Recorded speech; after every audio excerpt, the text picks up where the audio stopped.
na o kanin ton lo quát lại ta trai zo na sia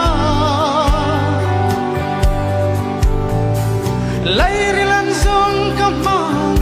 em se rem si lo ru mun na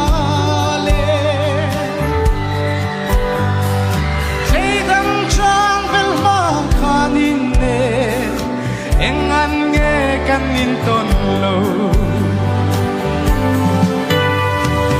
em thích qua tai dâu ta tin lại na đắng thấy lo em thích qua tai dâu ta tin lại na đắng thấy lo chim lấy tua nuam lam chu pandala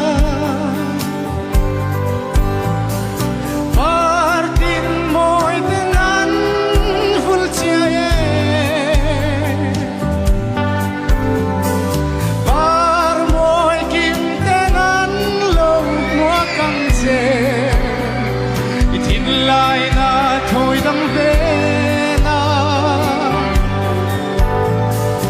tu ai sam khoa nu sam suy lung chim tên đi tông nghe yang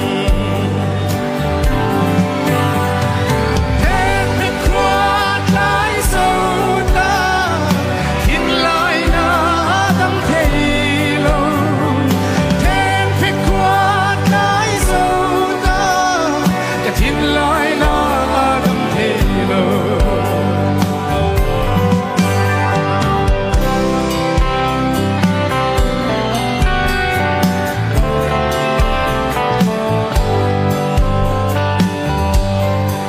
chim lấy tua nuam lam chu pantala